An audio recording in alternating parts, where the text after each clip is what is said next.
And on the show today, we'll get into some college basketball talk, some NBA talk, some NFL talk, play some Sound Mugger Up with Ian Rob B, Patrick's Big Fat Poll of the Day, and some uncomfortable conversations, things I don't necessarily enjoy talking about, some things I do, some things that did not go well for us last night as Texas Longhorns fans, and some other things that may be looking positive for Texas football.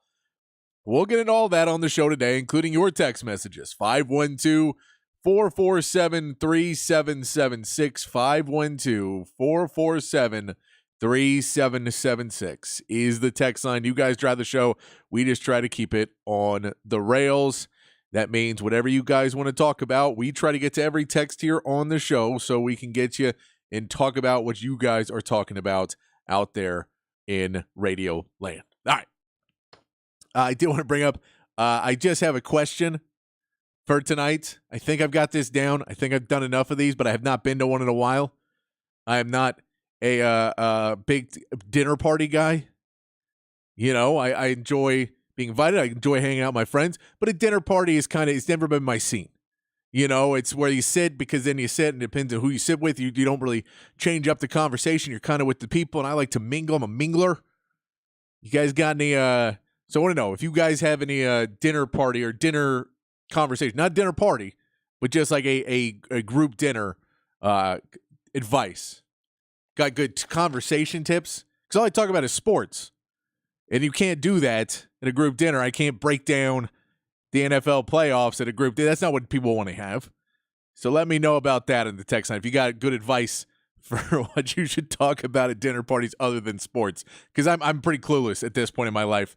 It's all I really talk about is sports, and then music, some comedy a little bit, but mostly I just talk sports. So I have to know there what we're getting into. But all right, I'm trying to filibuster.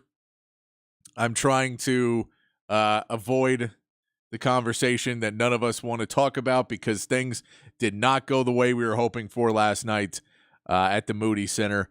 And it is now time for Texas and Rodney Terry to have to look into the mirror and face some hard decisions and face some hard realities about this Texas team and try and right the ship. And Texas drops a game to UCF last night, if you didn't see, 77-71, and that really doesn't tell the story of the game, losing the game 77-71. The fact that Texas had the lead for 34 minutes of the game, the fact that Texas held a 10-point lead for a lot of this game, and it would go up, and it would get down, and they get to 6, and Texas would push it back out, and Texas looked like they were doing just fine in this game, could handle it. Start out extremely hot from the field, looked like they were doing just fine. And then it comes around, and then things don't go the way you want them to go. And Texas just all of a sudden decides to stop playing defense, stop playing offense. Everything shrinks down. UCF does a heck of a job coming out and starting to push the ball and push the intensity of the game when it got down to crunch time in the last 8 or so minutes. And Texas was not able to respond. And it's been a trend of this season that late in the game, Texas has not necessarily responded when they needed to. And in games that you did win, like the Louisville game, you were able to win that game late in the game. But I don't know if you played great basketball down the stretch. If you look at West Virginia, it was a game where you didn't necessarily make a run where you needed to make a run, and you were able to get back in the game with free throws, and they missed free throws, and you were able to hit them, and you get back in that game. With Cincinnati, you should have been able to pull away at the end of that game, and you weren't able to. And it goes to start figuring out the problems with this Texas team and how you can address them going forward, in the hopes that this team was going to be able to work together in a different way. There was some positives. There was a positive that this was IT Horton's best game since he's come, and he was playing against his former team, and he came out and missed a couple shots, and you weren't sure if he was going to be able to stay on the court again because he just hadn't been shooting well, and all of a sudden the heat check came on, and Rodney Terry's decision to put him in the starting lineup and alter the starting lineup by putting IT Horton in, pulling Brock Cunningham out, add some more shooting in there, all of a sudden that makes a huge difference, and Texas starts to pull away even more. Texas starts to look really good because IT Horton starts hitting all his shots. Looks hot. Offense is going well. It gives you another piece to stretch the floor. It opens the floor up a little bit more for Dylan Dessou in the middle. It opens it up more for Dylan Mitchell to get in, and Dylan Mitchell plays well in that first half of the game, getting inside. And unfortunately, later in the game, when the defense and intensity picks up, the passing slows down, the movement without the ball slows down, and it goes into taking worse and worse shots, trying to hero ball yourself back into a game, which you can't do. That's not what good teams do. That's what teams that are reliant on one or two players, which you don't want to be.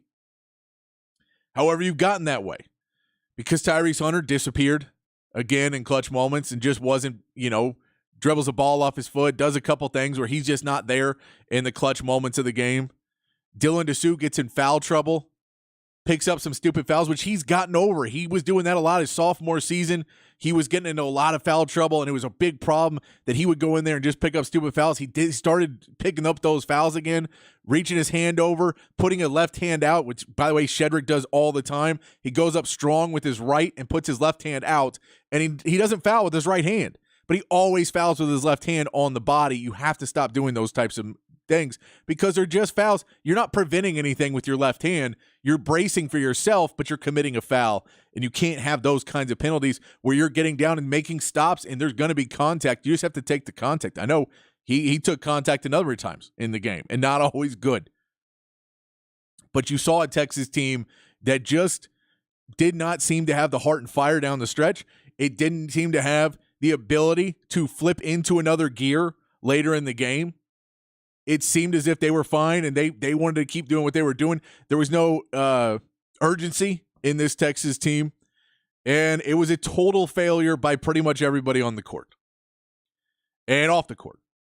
I'm a very big Rodney Terry supporter. I've been on the show multiple times telling you it drives me nuts when people won't give him credit for what they did last season, and that anybody could have done that with that team, which is just ludicrous.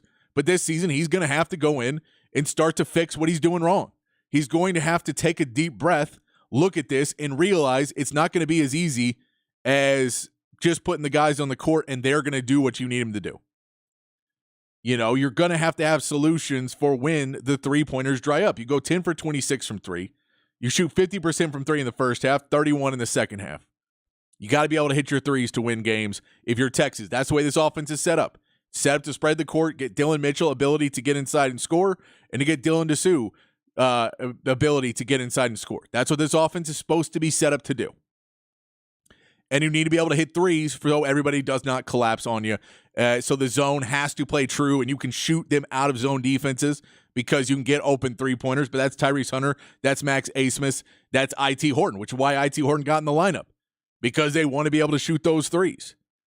You have to be able to rebound. The rebounding disparity yesterday is unacceptable. You were out rebounding 37-22 in that game. That's unacceptable. They had 12 offensive rebounds. You had 22 total rebounds.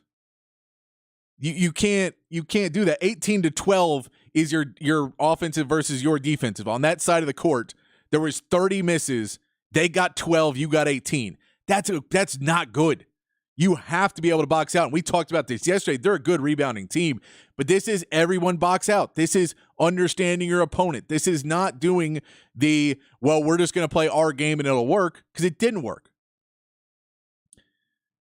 I think you may have to start expanding your lineup. We saw I.T. Horton comes in his first start. He plays 37 minutes in that game. I don't know how you can take a guy who's playing 4 or 5 minutes, maybe 8 to 10, maybe he's getting to 15 in some games, and then all of a sudden put him in for 37 and expect him to have legs at the end of the game. I get that he was shooting well and you want to put him in, but he's got no legs then because he hasn't been playing 37 minutes a game. And then all of a sudden you're going to put him in. You can't do that. You have to be able to watch Dylan Dessou to not let him get in foul trouble and talk him down from getting foul trouble. I think there's something to be said that you have a new strength and conditioning coach this year. And, I don't know how much. I don't want to, he comes from the NBA. He's had a good, a great track record. He's done some things before. Corey Schlesinger, I don't want to say anything bad about him because I don't know how much. Because clearly I'm not in the weights room and in the training room. So I'm sure he's getting him worked out and getting him trained up, but they don't have legs in the fourth quarter. So whether that is you're trying to shrink down your 8-man rotation too early in the season that you maybe like to play Chris Johnson a little bit more. I know you don't really have any other bigs you can put in there. The bigs are kind of limited. Brock Cunningham hasn't looked really great the last few games. Don't know how bad he's beat up. Caden Shedrick has not shown the explosion that he showed early in the season. So you've got those two guys a little bit more limited, which meant you played a smaller lineup a lot more. But you played IT Horton 37 minutes in this game. Kendall Weaver 4.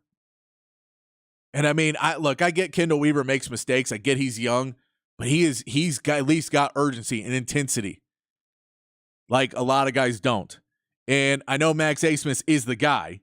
I get it. He's the guy who can score for you. But if you're going to put Max Abmas out there, you have to put some other people out there to help him defend. And playing Tyrese Hunter 23 minutes in that game and trying to go bigger at points and let the guard start to get off and get outside and shooting, none of it worked. None of it worked for this Texas team last night. I won't say it's the season's over, we're done. If you remember last season, let's remember last season. Down the stretch, they play the SEC Big 12 Challenge against Tennessee, and from that stretch to right before they play Kansas, they go 5-5. Everyone thinks, okay, this team's kind of fizzling out. They're dying down the stretch. This team's not going to be able to get down there. They're falling apart now. They've had a good run, but they're falling apart. Rodney Terry was able to turn this team around. The guys on the team, Dylan DeSue started to step up. Sir'Jabari Rice had not been playing at that level at all. So you need to find that guy on your bench or that guy on your roster who's going to step up like that, and hope you have one, because you may not, but you got to hope you have one and hope you find him, whether it is a young guy like a Chris Johnson who, maybe you need to give a little bit more of a spin to. I get you see him in practice, and if he's not ready to go and he's just not able to play at that level defensively or offensively, you can't put him on the court. But at a certain line, you might want to go ahead and take one of your highly recruited guys and give him a shot to see if he can go out there and play 4 or 5 minutes, 6 minutes. You have to give some of your younger guys the ability to go out there with urgency and intensity. You have to sit down. I get it. I get IT Horton's hot. I get it, man. And it was a great call to put him in the starting lineup against his former team, to let him go out there, let him try and spread the court, and let him take some shots. All that was great. But you're going to have to learn to flow within the games. And when you get guys in foul trouble, to not kind of panic like it seemed like it happened. You're going to have to coach more in the games. I know the Caden Shedrick got hurt too, because he gets hurt in the middle of the game because he gets dunked on and then ridden, and it hurts his back doing it, in just one of the most embarrassing moments you're going to have. One he's hopefully to forget. But, I mean, you just have to reset this team now. And you were hoping to do it before the Big 12. You were hoping to walk into Big 12 play and not, but you've walked into Big 12 play and you're getting punched in the mouth in not what was essentially the fourth quarter. You talk about, and this is a Chris Beard thing, this is a, Rodney Terry thing. You talk about the game in 4-minute intervals, because that's the timeouts. There's a TV timeout every 4 minutes. So you talk about the game in 4-minute segments. And those last 2 to 3 segments, your team has been underperforming all season long. So how do you start to fix those last 2 to 3? Is that making a longer rotation where you give your guys some more rest, where Abmas isn't playing 38 minutes, where Dylan Mitchell's not playing 35 minutes, where IT Horton's not playing 38, where you start to rotate a little bit more and you give a little bit more time for an Onyema and a little bit more time for a Weaver, but you're not necessarily putting them in at the same time. You maybe have one guy in or one guy out, and you rotate a little bit more so you don't have a second team that comes in and takes a large shot because you lose a lot of offense and they can bounce off of guys and not defend them. But starting those rotations a little bit earlier. What can you do to start trying to change this team up and change the mentality of this team? Put in some more fighters. Put in guys who are practicing harder. If a guy's not practicing harder, he's got to go down. You have to change the mentality of this team because you're going to go play a big, really good Baylor team that's young and coached by a really good Scott Drew. And to not be embarrassed, to not get shown up in this game, you need to come in there with the intensity and the energy. And it may be easier because you're going on the road. How do you beat Cincinnati? You go on the road and you be the underdog, and it's easier to coach a team that's pissed off because no one respects them. It's easier to coach a team when you go into a Baylor and everybody thinks you're going to lose. It may be easier to coach that team than a team that's playing at home and you got the home fans, and they're supposed to be behind your back, and then you just blow it, and so the team's the crowd's flabbergasted, and you thought, well, this was going to be a walk in the park. And I get UCF beat Kansas. They beat Kansas, so, I mean, sure, they've shown they can upset somebody because Kansas is better than Texas. We know that. Season's not over, but there's a lot to fix for Texas. And Rodney Terry needs to take a deep breath because I know I'm not as much necessarily as freaked out about the layup lines. I get the intensity of the game, or not the layup lines, the handshake line at the end of the game. Look, both sides were unprofessional. Both sides did it wrong. You're an adult. They're a kid. You can't do that. You can't go yell at the kids. You go pull the coach aside and be like, hey, man, just to let you know, it's not cool to have them trying to start a fight in the handshake line. Let's not have them start a fight in the handshake line. We get it. Y'all beat us. And I get it. Look, if you don't want to do the horns down, I personally don't care about the horns down as much anymore. Everybody does it. Everyone does it all the time. People do it at games at Texas A&M, so it doesn't bother me the same way. I get it would bother me if I just lost to you and you did it in my face. Then, yeah, it would annoy me a lot.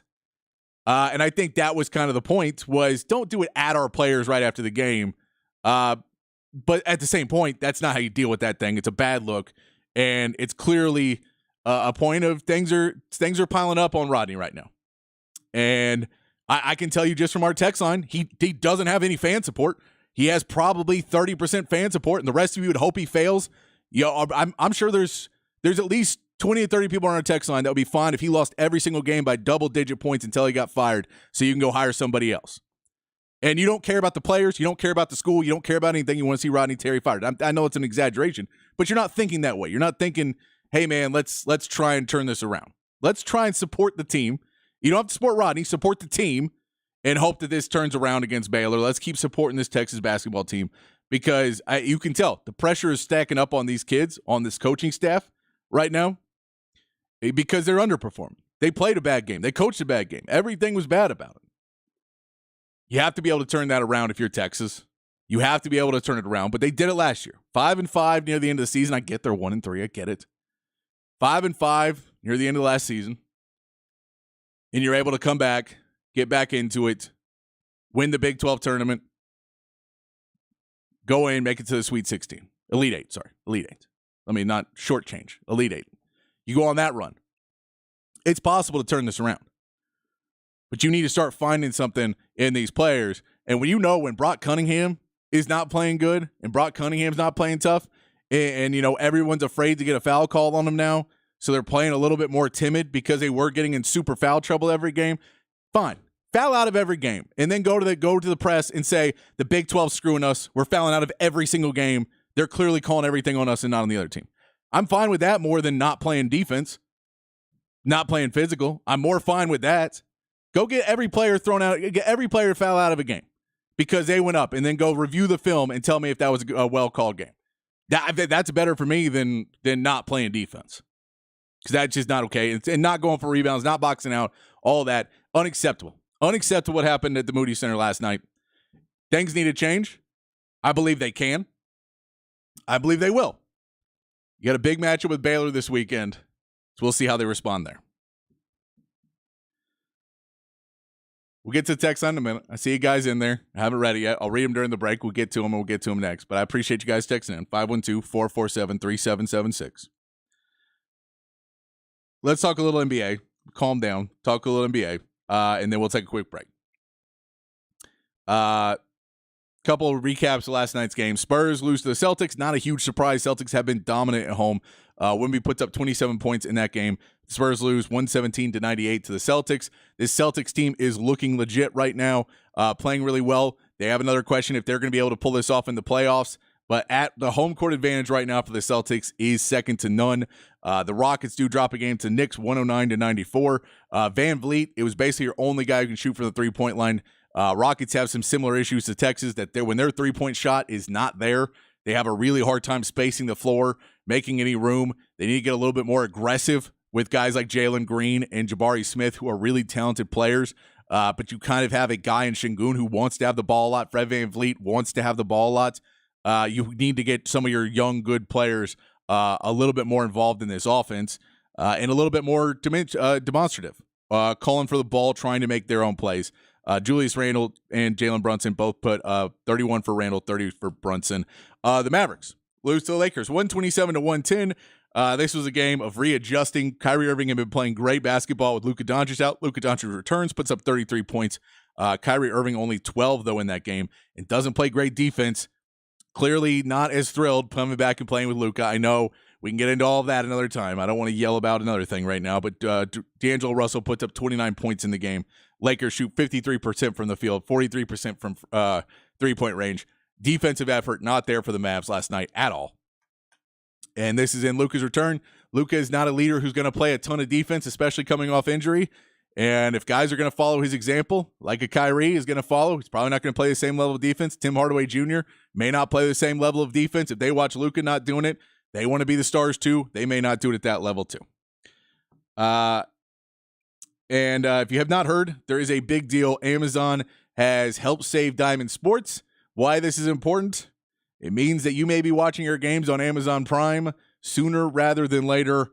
Amazon has made a deal with Diamond Sports. Diamond Sports is what was formerly Fox Sports Southwest and then Bally Sports and all that. They have deals with 15 NBA teams, 11 NHL teams, 11 MLB teams, but only streaming 5 of those. Looks like Prime will be the place to watch all of those, including the Spurs and the Mavs coming up, and the Dallas Stars as well if you're an NHL fan. So all of that in some news here in sports. Let's take a quick break. When we come back, we'll get actually, you know what? Let's hit the poll of the day first. We're going to talk some NBA. I know you guys want to keep talking Texas basketball too. We'll keep talking that. But let's hit the poll of the day. Patrick's Big Fat Poll of the Day on the Horn.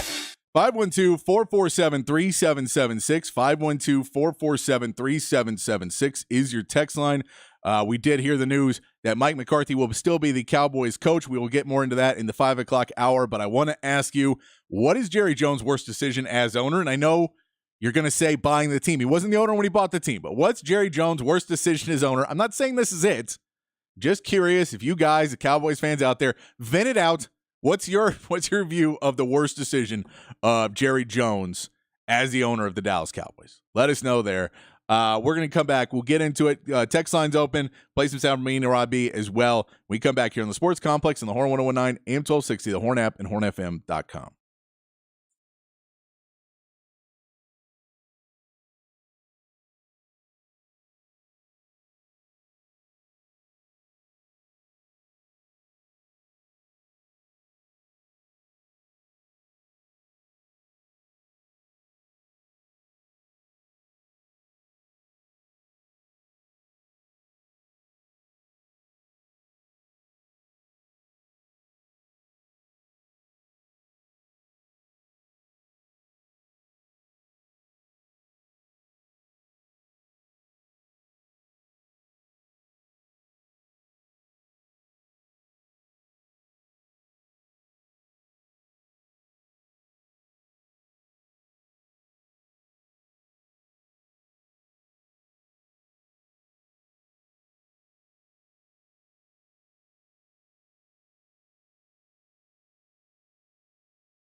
Back on the Sports Complex here on the Horn. Text line's open, 512-447-3776. You can send your thoughts about Texas basketball. Just went off on them. Any NBA talk as well. Asking a big fat poll today is what is Jerry Jones' worst decision as owner? And I saw a few texts, I appreciate you, of what is acceptable dinner conversation at a dinner party or a dinner, sitting down at dinner with people where I'm not just talking sports, where I'm not going to be rambling off stats of Mike McCarthy and trying to defend Dak Prescott, which I don't even want to do anymore, but I have to do it somewhat because they're like, he's garbage. You're like, well, he's not garbage.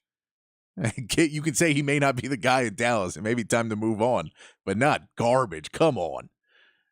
But all of that, if you have those conversations, you put that in the text line too, 512-447-3776. We're going to get to the text line here in just a minute. I do see some of them going off. It says no politics. Yeah, no, believe me, I was texting with my buddy whose dinner party was, and we were going through all of the worst things we could say. I was trying to line those up, but no, I am not the one to bring up politics at a party, believe me, unless I'm leaving. Sometimes I've done it where I do it because I don't like the people that are there, and I'm leaving, and they've annoyed me enough. You just drop down something and just throw out some political thing and walk away, like it's just a grenade in the room as you walk out. So it says definitely bring up politics and gender relations and things like that. Always get a conversation going. Religion is another good one to start a conversation with people you don't know about. Yeah, I feel like I'm going to stay away from that one. Locksmith Ryan says, Patrick, instead of trying to figure out something besides sports to talk about, just try and get the other dinner guests to talk by asking questions. When they bring up a topic, just try and contribute to that subject. See, that's the problem, Locksmith Ryan. I'm not a great liar in that sense. I hate small talk with a passion. Just can't stand small talk. Can't stand it. So that whole thing of like, oh, that your shirt's nice and that, I can't. I don't do it. So then I just stand. Then I end up standing there, and then people are looking at me because I've ordered my 5th beer, and they're like, the food hasn't even come yet. So they're, we'll see though. I'll let y'all know tomorrow how it all goes. It's gonna go fine. These are all good people. I enjoy the company of those people. I know it's a text thread. This is the reason I would bring this up. Is because there's a text thread with everybody on it, and I don't know like 6 or 7 of the numbers. And that always worries me because I'm like, I don't know who that is. And I'm sure it's a good friend of mine. I'm sure they're all good people. But that part of my brain that goes, that's 7 people who probably going to not like me talking about Spurs and how Wembanyama is going to be great for 2 hours while we eat. So if you have any more tips for that, send that in 512-447-3776. I did want to play some sound from Uncle Muppet and Robbie this morning as they talked about some Texans news. Little NFL update there from E and Rod B this morning as Rod was talking about D'Amico Ryans and some other good pieces here from Rod Babers on the Hook 'em Up replay here on the Sports Complex. All right, let's talk about the Texans and D'Amico Ryans for a second. I hope D'Amico Ryans actually does end up winning Coach of the Year. He may win it, he may not. It still could be him or Kevin Stefanski because I believe that vote is taken after the regular season is over. It doesn't carry on into the playoffs. If it did carry on into the playoffs, I think D'Amico Ryans would be he'd be a favorite to win Coach of the Year. But I do think he's one of the front runners to win Coach of the Year. But here's why, because this is why a lot of people said that D'Amico Ryans would be a great head coach. Is because he is he's truly a teacher of the game, right? He can take the concepts and take the technique and the fundamentals from the practice field, from the game field, and actually apply them in the classroom of the game, and even take that classroom to the sideline. Because that classroom is where you learn about the different concepts. You're learning about the whys of the game, right? Why you're playing this technique, why this leverage, why this alignment in this certain situation, in this circumstance. And what you want to be able to do is take that classroom, that very calm classroom atmosphere where you're breaking down the game, you're watching film, guys are asking questions, other players are contributing to the discourse and the overall kind of a conversation that happens, the think tank that happens in those position rooms while you're exploring the position, exploring coverages and exploring pressure packages, all those different things. Because I've been a part of those at the college and the NFL level, and it almost works like a study group at times. Right? You can turn into a study group in there where everybody's contributing to the conversation, and you really are going down the rabbit hole of the classroom element and being a student of the game. And DeMeco Ryans can do that. He can take that classroom and apply it to the sideline, the chaos of the sideline, and with all the, chaos happening around you, all the excitement happening around you, be able to take a guy or a couple of guys and be able to transport them to the classroom while on the sideline for that 30 to 45 seconds so that y'all can actually solve a problem on the field, a schematic issue or a technique issue. So this first clip is DeMeco Ryans on the sideline, DeMeco Ryans during that Browns game. And he's talking to his linebacker, Christian Harris, who ends up getting the pick 6 on Joe Flacco. And this is before the pick 6, and this is via NFL Films. Here's DeMeco Ryans coaching, taking that classroom to the sideline. You just hang right there and just play the quarterback. Play the quarterback. As soon as he step in front of it, go pick. Yes, sir. Telling you. 4th and 2 from the Browns 33. It's picked off. Here we go to the left, 25, 20, 15, 10, 5. Touchdown, Christian Harris. Second pick 6 of the game. Zone defense. So here's Harris. His eyes are on the quarterback. And at the last minute, he breaks underneath in front of the intended target, Harrison Bryant.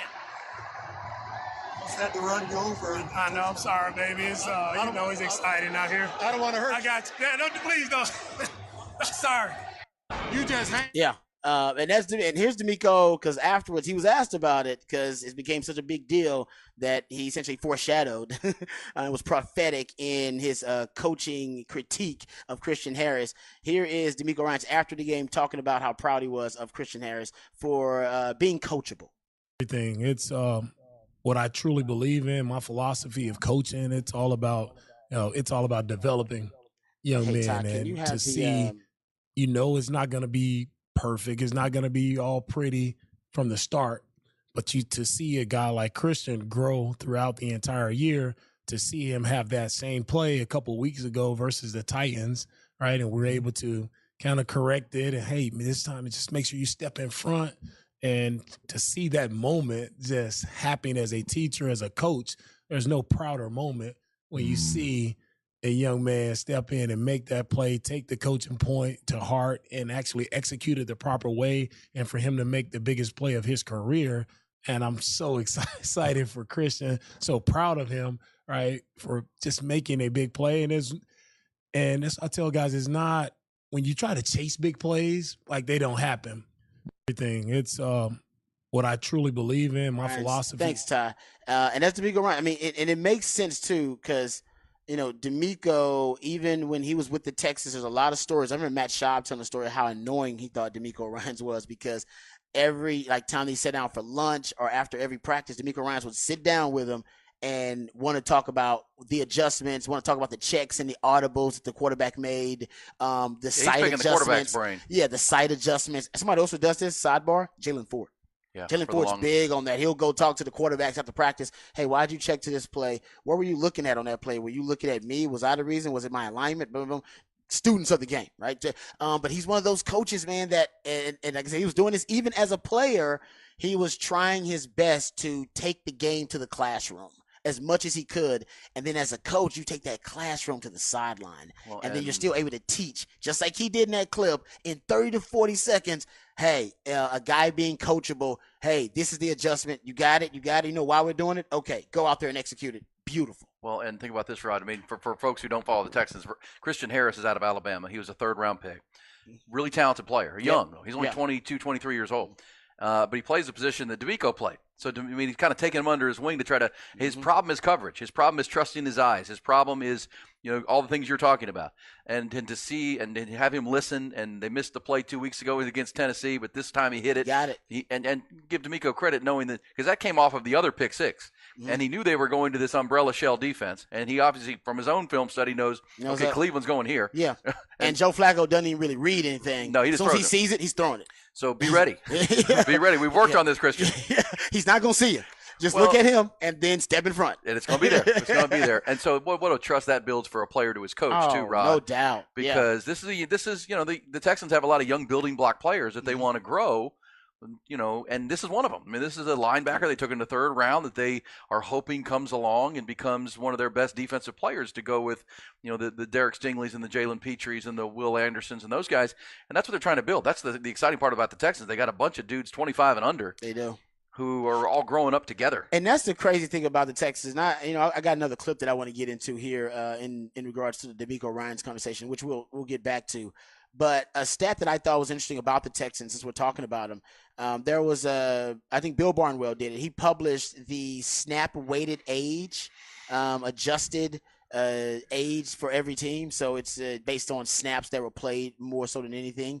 So they call it snap weighted age for the full 2023 season. The 5 oldest teams: New Orleans, Philadelphia, 49ers, Texans, and Bills.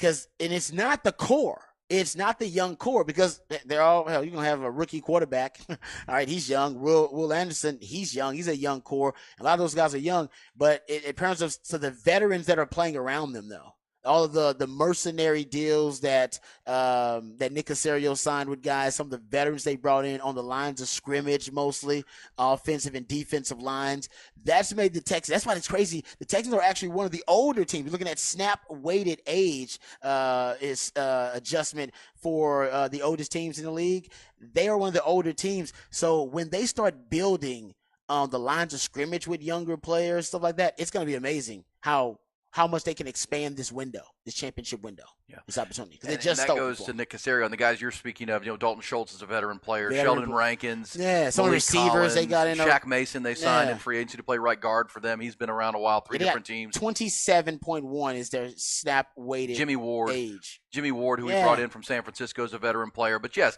those veterans who are mostly on 1-year deals or short-term deals outside of Shaq Mason are surrounded by this core of young guys. Yeah. Who are and that's a good petri dish, Rod, for the young guys to learn from the veteran players, and then coaches like DeMeco. Because your veterans are most expensive players usually. So he's got the most expensive players on short-term deals. That's right. He's going to make sure he's get the rookies that they are the core players, foundational players. He's going to get those guys on long-term deals, and those guys have already outperformed their kind of rookie status. C.J. Stroud has. Will Anderson has. Now, those guys, you spent a lot of draft stock on them, a lot of draft capital, so you expect those guys to be your perennial playmakers and your leaders on the team, but they've had so many other guys who've outperformed their status at their rookie contracts. Like Nico Collins is another one of those guys. Jalen Petrie is another one of those guys. So, and they're hoping, as you just pointed out, that Christian Harris is another one of those guys too. So good. That's just throwing it out. DeMeco Ryans, he is a hell of an on-field coach. He doesn't even really like analytics. I wish I could find that audio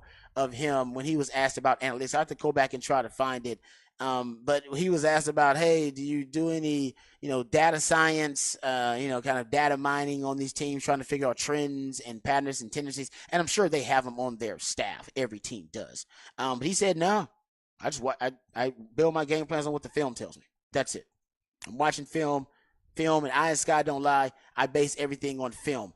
And that's interesting because right now there is a all-time great Houston Texan, maybe the greatest Texan of all time, J.J. Watt, who has, remember I brought this up yesterday, who has essentially declared war on Pro Football Focus. Yeah. He is trying to discredit Pro Football Focus as much as he can. And his argument is based on, remember I brought this up yesterday, the C.J. Stroud, the C.J. Stroud, Jordan Love Pro Football Focus grades from this past weekend. Now he's had a problem with Pro Football Focus before, but now he's got a rallying cry for the Texans fans out there because, and I really didn't understand either. I told you guys, I brought up the Trevon Diggs example because I understood why the Trevon Diggs Pro Football Focus grade had him 45th out of cornerbacks, and it didn't necessarily align with his all-pro status, that 11 interception season, because he takes so many risks and he gambles so much that he violates the rules of coverage. So as a DB, I can see that and tell you that. With the quarterback grades, I'm not really sure what they're grading the quarterbacks on.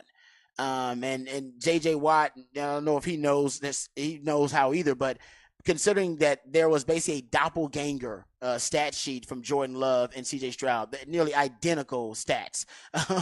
3 touchdowns, 0 interceptions for both of them. 157.2 passer rating for both of them, but very different Pro Football Focus grades. A 92.5 for Jordan Love, a 77.8 for C.J. Stroud. And you wonder, well, how the hell can they be so different? J.J. Watt, he went on Pat McAfee and said he has gone as far as to get the coaching grades for players, because coaches grade every player in every game too. So he's went and got the coaches' grades for players and compared the coaches' grades in the NFL to the Pro Football Focus grades, and he said they're not even in the same ballpark. They're not even in the same universe or neighborhood. So he's, like I said, he's out to go get Pro Football Focus. He does not like their Pro Football Focus grades. So I think you've had actually Sam on the show, Sam Munson, who does great work for Pro Football Focus. He actually went on his podcast and he wanted to explain why there was such a disparity in the grades between C.J. Stroud and Jordan Love when the stats were nearly identical. Ty, cue this up for us. Here is Sam Munson.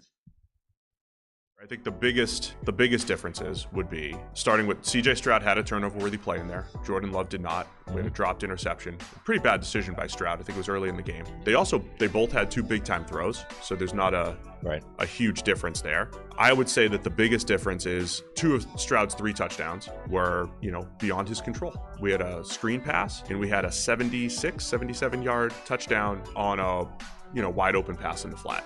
What are the differences? Okay. So there you go. And imagine if him and Nico Collins had connected on that deep ball that they missed out on in the first half. Maybe higher, but both quarterbacks were 16 to 21, 274 yards for Stroud, 272 for Jordan Love, 3 touchdowns, 0 interceptions for both, 157.2 passer rating for both, and yet a drastically different Pro Football Focus grade, 92.5 and a 77.8 for C.J. Stroud. So J.J. Watt not happy about that. Texans fans aren't happy, but I remember when Cowboys fans were not happy about the Trevon Diggs disrespect.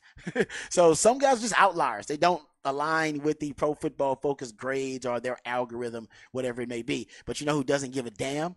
DeMeco Ryans. No. He don't give a damn. He don't because he don't really care about analytics and that stuff. He goes off the film, and hey, it's gotten him where he's gotten so far. It's gotten him this far, so I like it. Well, and that's exciting for Texans fans, and DeMeco Ryans a rising star because it's about coaching, Ron. Everybody, you played in that league. Everybody in that league is really talented. Yep. Everybody's really good. They can all run and jump, and we're really the best players at their college level. But the guys who stick and stay are the guys like DeMeco Ryans who study it and they're looking for that edge, looking to get better all the time. And those are the guys that rise. And that if you're a coach of an organization now, you're trying to get everybody in your organization to think the same way. That's exactly right. Okay, we're all talented here, guys. How are we going to grow? How are we going up? And that's what great coaches do. And it seems like Bobby Slowick's doing a good job on the offensive side with DJ Stroud as well. The receivers have performed better than anybody could. Who would expect Nico Collins to be one of the 5 best receivers in the league this year? It's been unbelievable. Yeah, no one would have predicted that when the season began. Nobody. And guys like Jonathan Grenard and Will Harris have come along. Will Anderson, I should say. Derek Stingley, who was seen as kind of a questionable pick for the first couple years of his career, first year of his career and into the second, is now playing at an elite level the corner. He shut down Amari Cooper last week when given the assignment. So yes, lots to like, a lot of excitement, and I'll give Nick Caserio. It's really the chain of command we don't talk about with the Cowboys is the chain of command the Texans have inserted, where they have a general manager who's doing a real good job of building the roster in conjunction with and in alignment with the head coach. The head coach and his staff are doing a good job of developing these players, and then the players are going out and playing with a lot of confidence and improving. So it's fun. What's their chances against the Baltimore Ravens? They're 9.5-9-point underdog. It's a huge challenge against the league's best team, but it's a great opportunity for this team to take another step forward. Even if they lose the game, they're way beyond what anybody could have imagined. Totally agree. And as we said with the Texans, they go into the offseason with the third most cap space in the league, more draft capital, an opportunity to keep getting better. So it's a fun mix for sure. Fun mix for sure for Texans fans. Yes, it is. Excited for another big game on Saturday, even though odds makers are maybe against the Texans. I'm excited for a game. We'll get more into that tomorrow. But why don't we take a quick break? We'll come back. We'll get to the text line, 512-447-3776. Big fat poll today. What is Jerry Jones' worst decision as the owner of the Dallas Cowboys? We're getting to Mike McCarthy in the 5 o'clock hour and keeping him, and we'll get all your viewpoints on what that is about Mike McCarthy and keeping him and that decision and what it looks like the Cowboys will look like next season. We can get into all of that in the 5 o'clock hour, but we'll come back and get your text. 512-447-3776. We got takes on college basketball and the very disappointing loss of Texas last night. You can send that in as well. NBA, trade rumors, any of that stuff. We'll also get a little update on the Texas Longhorns as well when we get into the 5 o'clock hour. But if you've got any of that, send it in on the text line, 512-447-3776. We're getting to your text. We come back here on the Sports Complex on the Horn 1019 AM 1260, the Horn app, and hornfm.com.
Back on Sports Complex here on the Horn, keeping the show rolling here.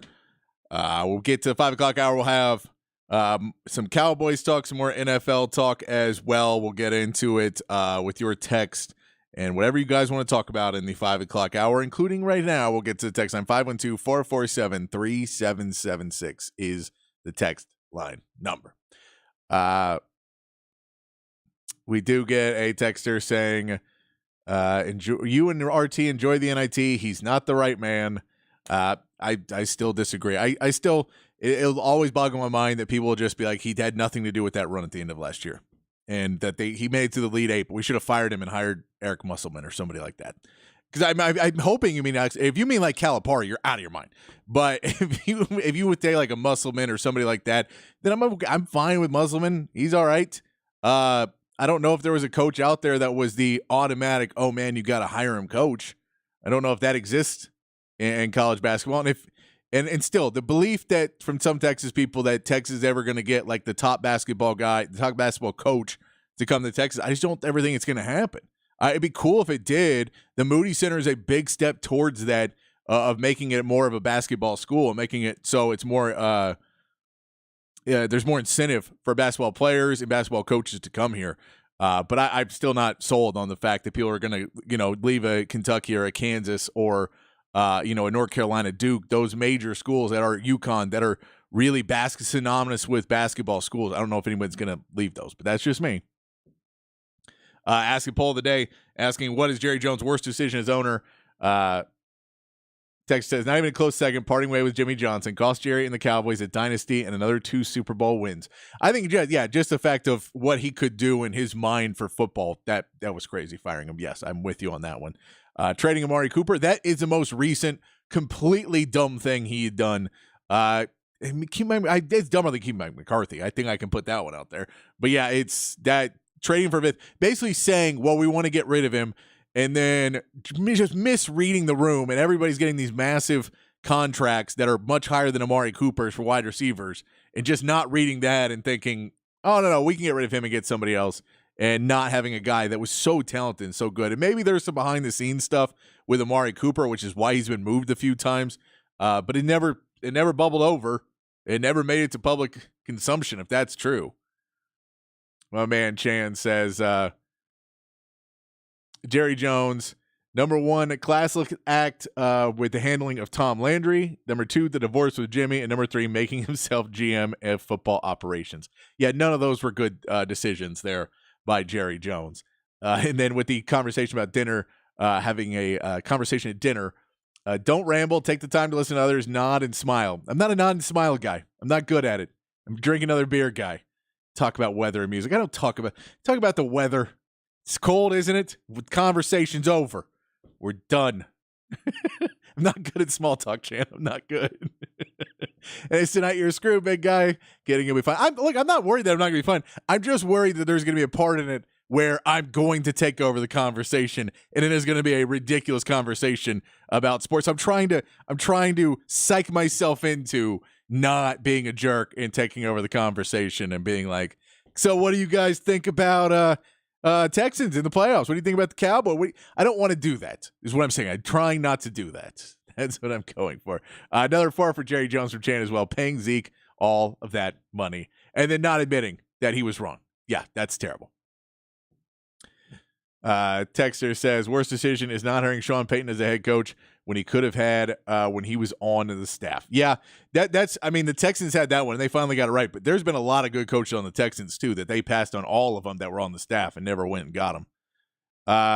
He also says, Uncle Terry's still your guy. Terry can't do that. He's feeling the pressure. Further confirmation that he's not the guy here. It was a pity hire. It's not a pity hire. The optics of not hiring him after last year would have been bad for CDC. First bad hire by CDC because the worry of bad optics. He went to the Elite Eight. And you just will refuse to give him credit for it. Yes, it's bad optics to fire a good coach because you want to try and get someone better at a school that is historically not a team that makes it to the Elite Eight. Yeah, I'm not buying that one. I know people don't like him, and believe me, the horns down thing at the handshake line at the end, unacceptable. I'm with you on that. But But to just continue to pretend that, no, I don't like him, so he's a bad guy. And he's a bad coach because I don't like him. Like, I'm not going to say Mike McCarthy's a bad coach. I don't like Mike McCarthy. I don't think he's a bad coach. But I'll get into the 5 o'clock hour when we get here. We will get more into that and my take on the Cowboys coming out today and saying they're keeping him, or coming out yesterday and saying we're keeping him. We'll get into that and more of your text. 512-447-3776. We come back here on the Sports Complex in the Horn 1019, AM 1260, the Horn app, and hornfm.com.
Hour 2 on the Sports Complex here on the Horn. We'll get into some NFL talk. Little Texas update for you. We'll get into that. Play some sound from Ian Robbie talking behind the burners. Some really good stuff in there. Talking Dwayne Aquina, the defensive line coach. All of that was in the show this morning. So we'll play some of that as well, giving you updates on that. Talk a little NFL. I want to talk a little the quarterbacks remaining in the playoffs too. Some interesting look at those quarterbacks. Who's in, who is out there. But, of course, the big news, Mike McCarthy staying at Texas. Of course, big fat poll of the day. What is Jerry Jones' worst decision as an owner? What is Jerry Jones' worst decision as an owner? That is a big fat poll of the day, 512-447-3776. If you want to sound off about Texas men's basketball or the NBA or anything else, any questions or any hot takes, anything you want to throw in there on the text line, anything you want to talk about or stuff you want to ask an opinion or you have your opinion, you can put on the text line. We try to get to everybody's text here on the Sports Complex. A couple quick updates from recruiting in the transfer portal. Jerry Hamilton, we know he's been on the show with us a few times, talking with our man Aaron Hogan. That's a couple of crystal ball projections from him coming to Texas now. He has Jabbar Muhammad, who just finished his official visit to Texas. He is now going to go to Alabama, and then he's still got an Oregon visit as well. But he has put a crystal ball of him going to Texas as of right now, and the number one tight end, Niblack from Alabama. He has a crystal ball projection of him coming to Texas, stepping in to that JT Sanders role. And helping them out. That is another person that Jerry Hamilton has. Now, neither one of them clearly have made a decision. Things are always changing. You can't put any weight on any of that. But both of those names, we're getting crystal ball projections as of today from our man Jerry Hamilton at Inside Texas. All right. So, the big news last night that everyone who saw it and everyone I was texting with and all of that were not happy about in the world of the NFL and the world of Cowboys fans is that Jerry Jones came out last night and said that he was keeping Mike McCarthy, that Mike McCarthy would be the coach of the Dallas Cowboys next season. Mike McCarthy spoke to the media today and said Dak Prescott's going to be the quarterback, and we are going to run it back, guys. We had a 12-win season again. Guys, I win 12 games every season. How can you be mad? I know I can't coach in the playoffs, and I know against good teams we're not as good, but, we beat up on some bad teams every year. Why are you guys not happy with that? He was asked point blank, why should your fans believe in this, that things are going to change? And he couldn't really answer it. He's like, because we know we're a winning team. We know it. It's just those other teams, they don't know that we're a winning team. So you're keeping Mike McCarthy. Now, I will say, I understand reasons for keeping Mike McCarthy. If you're Jerry Jones, I understand reasons why you would keep Mike McCarthy. One, you're behind the 8 ball on hiring a new coach. Everyone else has had a couple weeks to already start the process, get their interview request in. They've already started interviewing coaches. They've already gone into that. If you decide that you're moving on from Mike McCarthy, that means you are starting that process now. You are a week or two behind the process from everybody else, which could put you in a unenviable position. If you do fire a coach, depending on where you go, and you're not hiring Dan Quinn, because I don't think you're hiring Dan Quinn after what his results were this season too. If you're not moving on from Dan Quinn as well, that means Dan Quinn is now out. It means you are now hiring a new offensive and defensive coordinator. Now, depending on who your head coach is, maybe you don't need the best of one or the other, but it does mean you are replacing your offensive and defensive coordinator positions in Dallas. And we know head coaches, there's some out there, but coordinators are hard to find, the really good guys that you're going to pull up, and you have to dig deeper, and you have to find, and you're behind the 8 ball and hiring those because some coordinator positions have already been starting to be filled. So you're behind the 8 ball and hiring coordinators, and that may be a bigger issue. Well, we don't know who we're going to hire at these positions, and maybe we should try and bring in somebody that we think might be a good offensive mind or a good defensive mind and have them on staff and give them a little season tryout and see how that goes.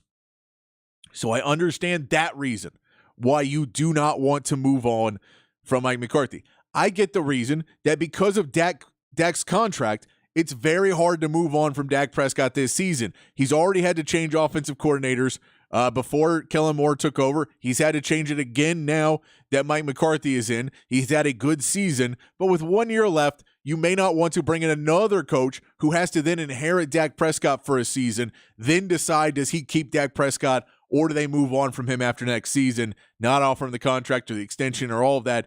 You may not want to bring in that dynamic. I understand that as well. All that being said, when you look at the coaches who are currently available for the Dallas Cowboys, I have to say there's at least 2 coaches that are better coaches than Mike McCarthy, hands down, no question asked. Bill Belichick and Jim Harbaugh are better coaches than Mike McCarthy. And rumor would make you believe, which, you know, if you assume, you know what that saying is. If you assume, you make an ass out of you and me. But the assumption was that Bill Belichick or Jim Harbaugh would be very interested in the Cowboys job, knowing that there's money there, knowing that the desire to win is there, that both of them could be interested in that job. So if you have some great coaches there, I think that Mike Vrabel could bring you toughness in a team where you say, well, we may be able to stretch our window. Well, our window's closing, but we may be able to stretch it for a couple more years if we bring in a really good, tough coach to change up the philosophy some. Now, you got to go find an offensive coordinator, and that may be an issue for you. But I think that Mike Vrabel could bring in toughness that Mike McCarthy just does not have. So you gives you that option. I think if you were willing to call up the Steelers and offer them a pick or a pick or two, you may, and I'm not saying you're giving up a first for Mike Tomlin. I get that. You wait him out and you say, I bet they're not going to re-sign him. We'll sign him next season, which maybe is what they're looking at.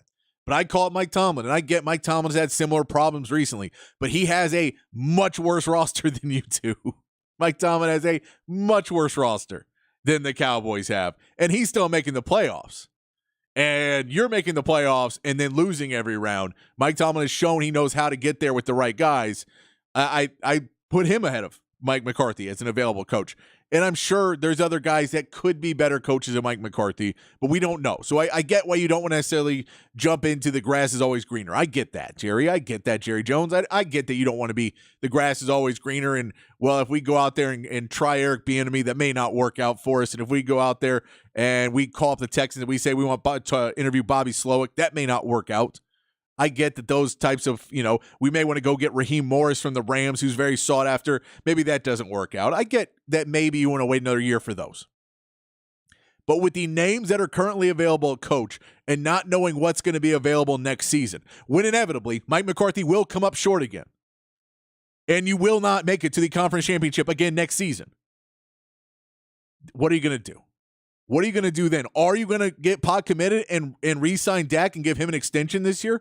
Are you going to give him an extension not without knowing who your future coach is going to be, not knowing if he should be the future of this franchise because you have a guy who wants to believe because Mike McCarthy may be the most addicted to the hopium of any Cowboys coach I've ever seen, that he just always walks into Jerry's office and goes, man, everything's lined up for us. We look like we're going to be just fine and dandy. Man, I tell you what, if they just let us do what we want to do, we'll just be fine. And man, we know we're winning. We won 12 games. Did you see us beat up on that nobody team that didn't game plan for us? Oh, man, we beat the crap out of them. We're the best team. What'd you do to the Packers? That's one game. I mean, it's a playoffs, but it's one game. I get why you don't move on from him. I think there's plenty of reasons to make that a logical decision. I don't like walking in and pretending that everything's okay. That for 3 straight years, first year, complete mismanagement of the clock and the urgency and everything to lose that game in your first year in the playoffs with Mike McCarthy. For your second year, to get so behind the 8 ball to try and run a trick play at the end where Zeke Elliott's last play, he gets obliterated, and you just are trying to pull it out at the end, but you're right there. Into this year, even worse results. You get home field advantage. You get everything you want. You win the division. You look like you're riding high. You're playing the youngest team in the playoffs. Everything's going your way. And you walk in without a game plan. You walk in thinking we're Dallas Cowboys and we can do whatever we want. After knowing the last 2 years, you couldn't get it done in the playoffs. And now you walk in like, oh, this isn't a problem. We're just worried about the 49ers. We'll worry about the 49ers when we get to there. But the rest of the playoffs, we'll walk through that like a hot knife through butter. And that's the coach you resigned. The coach who let his team walk in and think that that was going to happen. I get you can live with one more year, but do you really think, Jerry? Do you really think that anything's going to be different? Do any Cowboys fans really think anything's going to be different? Oh, man, we'll go sign Derrick Henry. Now we got another running back. Now we'll win the Super Bowl. Like, what makes you think things are going to be different? You'll bring in a new DC. He'll probably do pretty well for some of the season. But can he show up at the end of the game? You'll have your people that half want Mike McCarthy fired, half want Dak gone.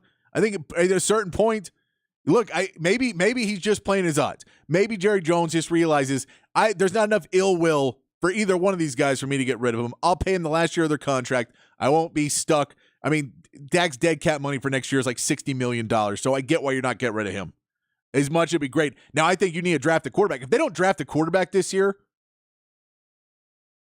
what are you doing? I know you got Trey Lance, but I don't care about Cooper Rush. He's not your starting quarterback. He's not a franchise quarterback. You have to draft a quarterback that you're hoping will be your next Romo or Dak or hopefully better, and you can get your guy in there. You have to draft a quarterback. You have to. You have to keep Trey Lance and figure out if he's going to be the guy. You have to have an open quarterback competition and put pressure on Dak, something that Jerry Jones does not like to do because he loves his players, and I like our guys, and I don't want to put them in a position where everything. Mike McCarthy needs to be the hard-nosed coach who walks into practice and says, everybody's job's up because some of you suck at what you do in the playoffs.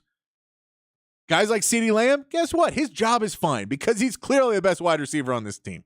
I think Jake Ferguson's fine. A lot of your offensive linemen probably pretty fine.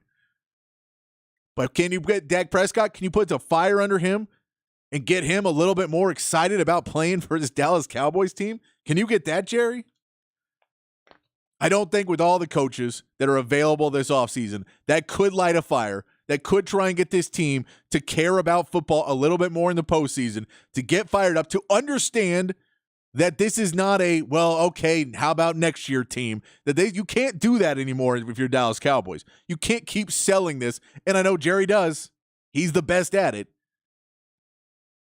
You had too many good options this year to say Mike McCarthy was the best option. I can tell you every reason why it's not, but that's just you being lazy, Jerry. That's you not wanting to go in and test the waters and risk anything. And the fact you don't want to risk anything is the reason why there's no reward. Because you don't want to risk having a bad season. You don't want to risk missing out that Bill Belichick does end up going to the Chargers or the Falcons or something like that. And Jim Harbaugh goes to the Chargers and you're SOL because you let go of your coach. And now what are you going to do? You don't want to be like that, so you're not going to make any move. And you're okay with being mediocre because there's no risk and no reward, and you won't take the risk. You don't want to go all out and make a big trade because you don't want to be wrong. You don't want to cut a player because that meant you were wrong in picking him. You don't want to get rid of guys because they thought it makes you wrong, and maybe you'd be wrong, and you don't want to get rid of Zeke because you drafted Zeke number 4, and everybody told you it was a dumb pick to pick him that early. But we said maybe it'll work out, and he was really good. But Derrick Henry was better, wasn't he? And so we were wrong. So you wanted to keep Zeke as long as he could because that hope that maybe it could be better. You have to be able to take the risk, and sometimes you're going to mess up. You messed up enough already, Jerry. No one thinks you're perfect. Take the risk, and whatever happens, happens. But you should have taken the risk and got rid of McCarthy because that press conference today, how does that inspire you at all? Other news around the NFL, Mark Andrews coming back to practice. He is now questionable. That would be a big shot in the arm for the Ravens. Texans fans hoping that Mark Andrews does stay out and is not part of this. The Ravens plans this week. I mean, with Isaiah Likely, he's playing really well as well. To add another tight end and another weapon to this offense could be a big problem for the Texans when you're trying to guard Lamar Jackson and Mark Andrews and Isaiah Likely and Zay Flowers and just everyone they have on that team could add another problem. And then the other piece of news, which is of note, it's interesting. Cliff Kingsbury has interviewed for the Bears OC position. Has to make you think that they may be looking to get Caleb Williams, who Cliff Kingsbury was coaching Caleb Williams this year with USC. So there's a pre-existing relationship, and they may be doing some advanced scouting on Caleb Williams by talking to Cliff Kingsbury first. Some interesting notes there. Why don't we take a break? We come back. I want to get to the text line 512-447-3776. You heard about all this about Jerry Jones. What is Jerry Jones' worst decision as an owner? Send that in on the text line, 512-447-3776. What is Jerry Jones' worst decision as the owner of the Cowboys? Also, if you want to have any talk about Texas basketball, Texas football, we'll play some sound about Texas football and their coaching search. We'll play some of that next segment as well. Also, if you guys have anything you want to add of how to be a normal person at a dinner with multiple people, and not just ramble about sports and not do what I just did, yelling about Jerry Jones for 20 minutes, even though I'm not a Cowboys fan. Could I do that? Could you give me advice so I don't just seem like a rambling lunatic who only talks sports? Any advice for that? You can send all that in, 512-447-3776. I'll tell you why I have to break. I realized some of you tune in at 5 o'clock, and maybe you did not hear me telling the story before at 4. So I'll reset that. We'll get into that coming back here when we get back on the Sports Complex in the Horn 109, AM 1260, the Horn app, and hornfm.com.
Back in the Sports Complex on a Thursday. I know what day of the week is. Thursday afternoon, right here on the Horn. Get in the text line, 512-447-3776. I can tell my Rodney Terry haters are out there again, just celebrating Texas losing, dancing around, celebrating. Man, you just rooting against Texas every night. And I see you. I see you out there.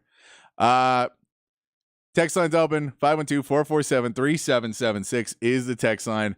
Texter says, Jerry Jones' biggest sin is unwielding loyalty to his favorite elite players. Yes, that is a big sin of Jerry Jones. I like our guys. We don't need to go get somebody else because I was right. I was right when I picked you. I was right. Here we go. Texas men's basketball is pure garbage. Time to admit that. This is not a lazy take. Yes, it is. Last night's game speaks for itself. Pure basura. Terry will be fired after the season after getting bounced in the first round of the NIT. Again, Texas led for 34 minutes in this game. If you think that's pure garbage, they lead for 34 minutes in a basketball game in the Big 12 Conference, then you don't watch basketball. You don't understand how basketball works. I don't think you don't, but I think you're just already made up your mind that if Texas won and won the national championship, you'd say, well, those Dylan DeSue, Tyrese Hunter were Chris Beard's guys, and Rodney Terry's the worst coach in NBA in college basketball history. You just have to have a real take for me to not say it's a lazy take. If your take is, this is the worst team I've ever seen, you haven't watched Texas basketball. Because this isn't the worst team I've seen in Texas basketball. They're playing really bad. Last night's game was unacceptable. It was awful. There is a lot of things that need to be fixed. They need to figure out a rotation on the bench because right now that rotation is bad. Right now they're not shooting threes at the level they need to be shooting threes at. They need to be able to figure out a lot of these problems, but they really need to be able to bring intensity in the last 8 minutes of games. And if you can fix that problem, a lot of the other problems will start to be fixed within them. If you can win the last 8 minutes of games. So if we're saying they're garbage because they are not playing well for 8 minutes of a 40-minute game, then we're not talking about them being garbage. We're talking about them being garbage for the last 8 minutes. And if you want to have that take, I agree. They are garbage in the last 8 minutes of games. But for 32 minutes, they weren't. So let's not have a lazy take of their garbage, and I'm just going to keep saying it day after day. Let's have a real take. Let's have a real take like they need to learn how to get better. Let's be proactive and positive towards what Texas needs to do to get fixed instead of texting in every day that I'm rooting against my own team because I'd rather see a guy get ousted because I don't know who. And by the way, if you're one of these people and you completely disagree with me, you can't say keep Chris Beard because you can't get arrested for domestic violence and keep your job at Texas. Whether it happened or not, you just can't do it. That's not a thing that happens in Texas. So that's out of the question. So what coach did you think we were going to get? Who did you think we were going to get at Texas that was going to turn this program around? We'd be killing it, and we weren't going to lose every single player because they all were going to leave if Rodney Terry left. To rebuild this program and in 2 or 3 years be competitive, who were we going to get? Tell me that. Texter says firing Jimmy Johnson and becoming GM. Yes, that. Texter says took my son to his first Cowboys game Sunday, and Dak played horrible. Love the team, and I am a Dak supporter. No one showed up that day. I'll take the season and 12 wins every year. Yes, they're close and need to get over the January hump. They're not that close. I mean, they're players. The talent's there close. I don't think Mike McCarthy can get them there. And look, again, I'll say this. I don't like Mike McCarthy, and I do like RT. I think RT does need to change and get better. I think he needs to evolve. And that's where we can sit around and have the conversation if we want to talk about it. The reason I don't like Mike McCarthy is because I think Mike McCarthy is the exact same coach he was when he was at Green Bay. I don't think he's evolved and gotten better with the game. And that's where the problem lies. And I think RT can continue to grow and get better with the game. If he does not get better, then yeah. Then if any coach who refuses to evolve, I'm going to have a problem with. Texter, my criticism of RT is not a race thing. I mentioned that last week, and I couldn't say it because strong shock. No, I know it's not. And I know it's not, but I need you guys to say, you can't say things that all black coaches are bad and not a white coach, and then I'm trying to get the conversation steered away from that, is what I'm saying. I'm trying to steer it away from that. Now RT, we're terrible hires as well as Herman. RT does not have a proven D1 record of success. He got lucky to take over a team last year. He's just not ready. You're delusional about RT. It's garbage that they gave up a lead after leading for that long. It is garbage they gave up. Again, last 8 minutes is garbage. That's garbage. I'm giving you that. But the lead for 32 minutes and then, no, team's garbage. It's unfixable. Fire the coach. Get rid of all the players. That's a garbage take, is what I'm saying. Yesterday at 5 p.m., you chastised us for saying Longhorn basketball program was a dumpster fire. Can you care to reevaluate it today? Yeah, they're not a dumpster fire. Again.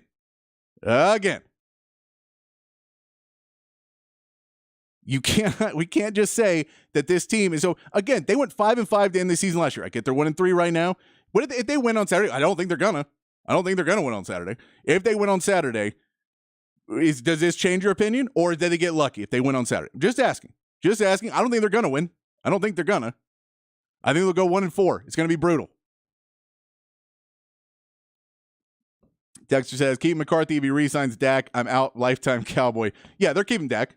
He's $60 million in dead cap. Big detour. $60 million in dead cap.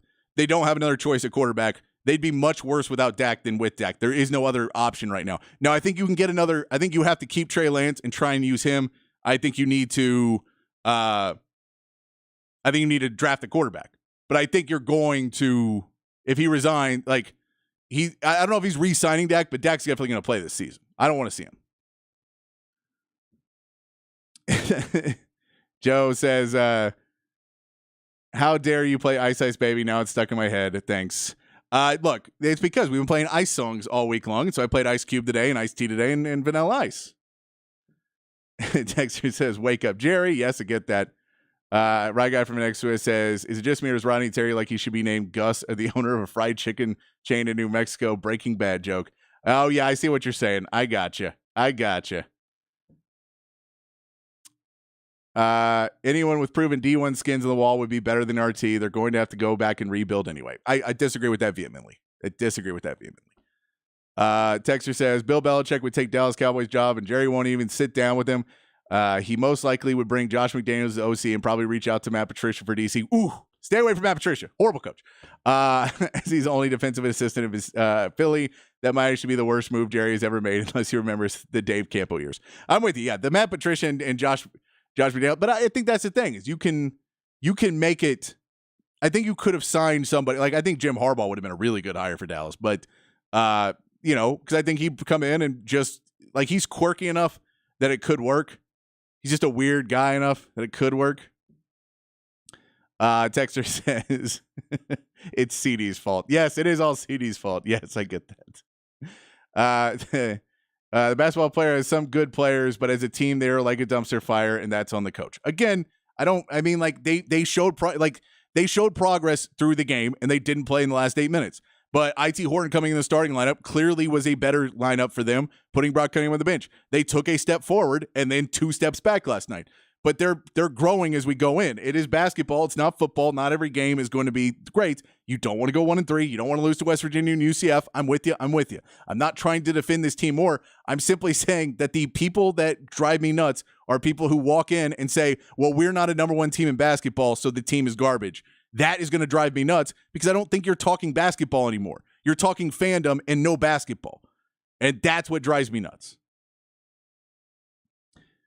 Chan says, okay, what should be our starting lineup? What can RT tweak to help with the situation? Playing bad in defense is unacceptable. I think you need to extend your rotation. Like I'd personally at this point want to see Chris Johnson play just to see what he has more. I know we saw him play early. I'd like to see him get in more. I'd like to see Kendall Weaver try and get in more. I think Dylan Dessou kind of messed up the rotation. They got in foul trouble.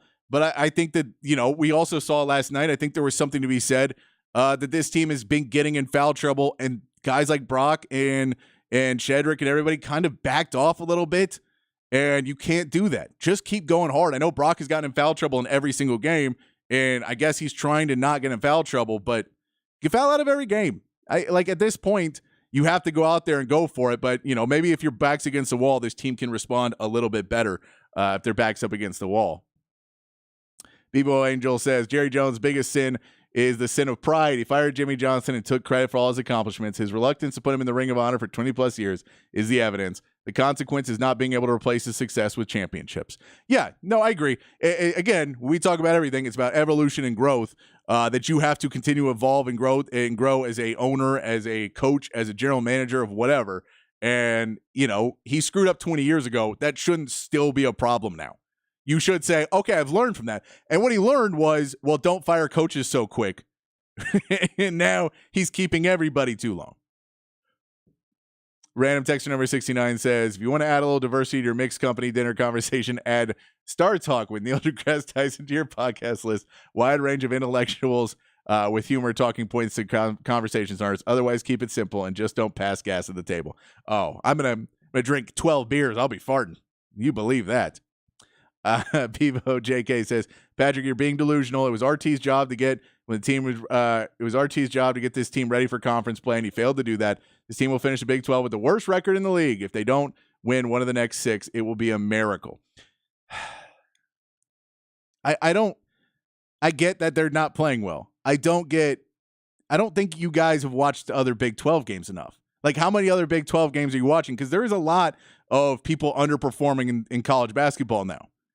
It just is what it is. They do need to get better. I agree 100%. But again, to just continue to say, well, we've watched 4 games of college basketball. Again, this team went 5-5 to end the season last year. And if you saw when they went 5-5 before the Kansas game, all the writing on the wall was this team was done and it was going to go down. And every one of you guys on the text line last year said to fire RT, shouldn't have been the coach. He shouldn't have even been interim. It's what you all said. And we went to the Elite 8. We won the Big 12 tournament. Like, I'm telling you, I've seen this before and there is a chance. Now, I am with you. Right now, we're going the wrong direction because, again, we took 2 steps forward and 3 steps back yesterday because we did put IT Horton in the lineup and it worked. And he did a great coaching move to get IT Horton in that lineup and raise his confidence level and change the lineup to get more three-point shooting and spread the court, and it worked. And Texas got a lead, and they were able to go. They didn't have the legs in the fourth quarter, though, because you played IT Horton 38 minutes in the game. And you can't play a guy who has been playing 15 minutes a game, 37 minutes, and expect him to still be hitting three-pointers in the last 3 or 4 minutes when his legs are gone. Those types of things are growing parts you have to get better. But that's not this is garbage because we played a guy 37 minutes and we shouldn't have. We should have put in Kendall Weaver a little bit more in that game to get some defensive stops. That's not necessarily a garbage team. That's we messed up on that one. We were trying to ride a hot hand and we shot him out of the hot hand. It's not quite the same thing as pure garbage. Like, I've seen garbage coaches. I've seen garbage teams. They exist. Rodney caught the eye of national radio today, and Nate says, yes, he did, for the horns down, and people are dogpiling on him right now. He's going to have to go take a deep breath, and you don't really get those in the conference play, but he needs to go take a deep breath. He needs to sit down with some of his confidants and coaches and reevaluate and be, your back's up against the wall. Get angry, but don't get angry at the players. You get angry at your players, get angry at yourself, get angry and go win. If they're 4-8, would that be a dumpster fire? How bad does it have to be? It has to be bad when they're now losing every game and they're not in games anymore. That's what I'm saying. Is when they're not. When I'm watching a game and I think, oh, there's nothing positive about this game. That's when it's a real dumpster fire. Not leading for 34 minutes and until 10 minutes left in that game, everyone thought, oh man, RT really got this team to play well. So for 30 minutes of a 40-minute game, RT got the team to play well. Now he's got to figure out that last 8 to 10. I agree. That's a big, big problem. I'm not trying to undermine that is not a huge, huge problem. I'm just saying no, it's a dumpster fire because they led for 32 minutes, 34 minutes in a game and pretend that the first 34 didn't happen because it fits your narrative is that's a lazy take as opposed to, okay, well, they're not winning. They need to figure out some of these problems. They need to keep figuring out solutions because they don't have the talent they thought they were. Caden Shedrick is playing really bad after his injuries. So how do we get him back to where he was playing earlier in the season? How do we continue to get Dylan Disu to not be foul trouble? How do we continue to get them focused back on the track? And that's the question. Is how do you get them back to be focused? And I get you think, well, if we hire a coach who will yell at them more, or a coach who will do whatever more, then that'll be the one. And if we just go get someone with more experience, that'll be the guy. There's tons of experience on that. The assistant coaching staff for this team is one of the most experienced in the league. Texter says they play great in the regular season, but can't play in January. Yeah, that is a problem. This team will not make the tournament. There's a chance of it now. I agree with you. There's a chance of it right now. I'm also telling you, if you get a new coach, you lose all your, it won't be great because Rodney Terry, these kids do really appreciate him and like him. I want the team to win. It's just obvious RT is not the guy. If they turn it around, then great, but I don't see it happening. Who's your guy then? Send me who the guy is. And don't say anyone. Say someone who's realistically. Is it Eric Musselman? Is that who you want him to go out and get? Who were you looking at last season? Or are you saying, no, Bob Huggins would have been the guy? He's got tons of D1 experience. He's got 17 DUIs, but he's got tons of D1 experience. He'd be the guy. Tell me a person. Because I think RT was the guy. with the recruits you had to keep the consistency, to keep everything going. Dylan DeSue came back. Dylan Mitchell came back. Tyrese Hunter came back. And I get some of those. Tyrese Hunter came back because he's just not tall enough. But you have to get the guys in the right frame of mind.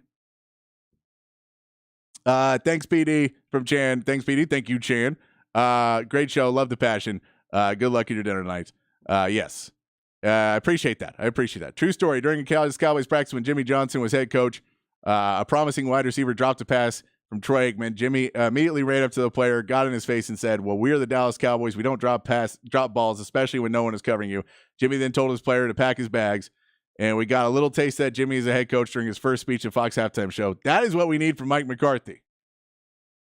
I mean, I don't know if it's – I don't know fully that. But, yeah, you do need more intensity. You do need to put people on notice, which I agree. You need to make it a quarterback competition. Jerry doesn't like having a quarterback competition. And he needs to. Mark from Taylor says, Patrick sounds like RT's agent. I'm not RT's agent, man. I'm not.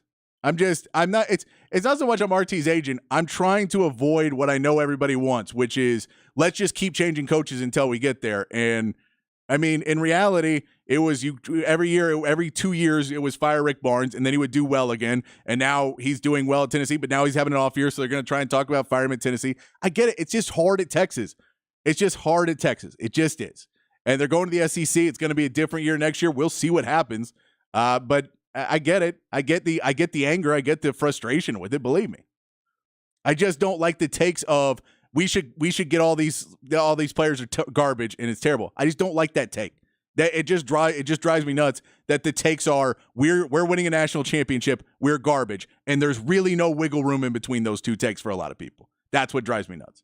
I don't think Texas basketball is a dumpster fire. It's a team of good basketball players that need to learn how to win together. If Texas makes their threes late, they would win. But defensive players got to be better. 100%. 77 points on the UCF is rough, especially with how many easy baskets they gave up in that last 5 minutes. Yeah, 100%.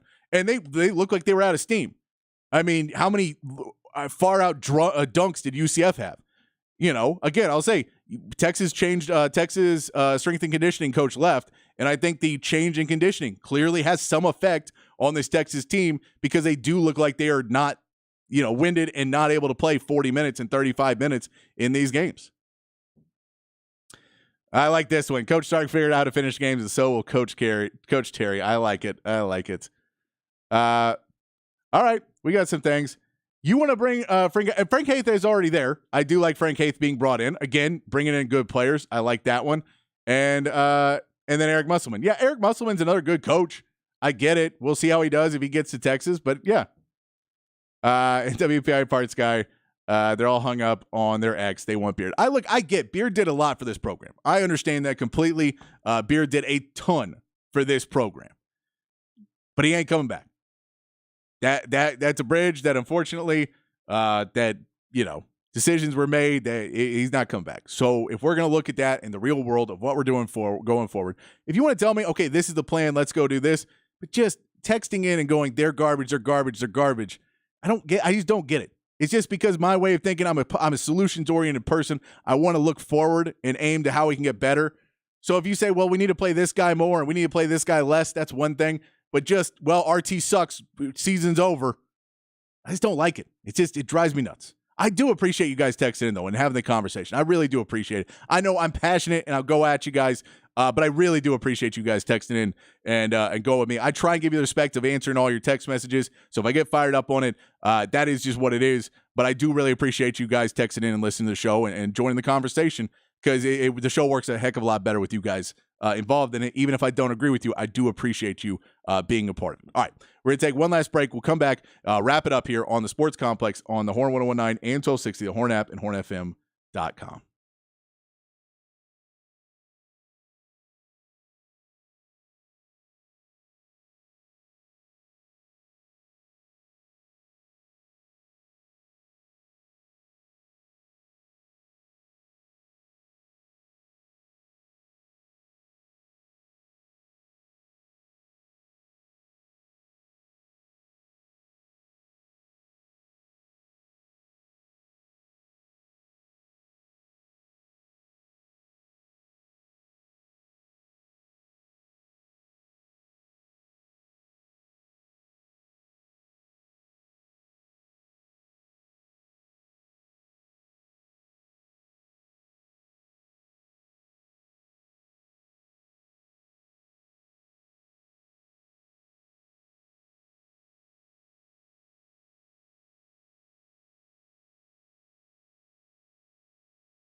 Wrap things up here. I do want to say I do try and read everybody's text. I know there's a bunch that just came in. I can't get to all of them before we got to get out of here. So please text back in tomorrow. I do appreciate all the kind words and all of that stuff. I can't get to everybody else, but I do want to say to everybody I'm arguing with and doing that, I love having you text in. I try and read everybody. So if I think it's a lazy take, I'm going to tell you, as opposed to not reading your text and not acknowledging you. I'll acknowledge every one of you. And I do appreciate everybody who just texted at the end. I just don't have time because the show's got to run out, or we'll not get back to Rich Eisen in time. Speaking of which, we got to get out of here. I'll tell you how dinner party goes. I'll tell you how everything, and we'll yell more about Texas basketball more tomorrow, I'm sure, in NFL playoffs. But until then, be kind, be safe, keep your underwear clean. See you right back here tomorrow for more of the Sports Complex.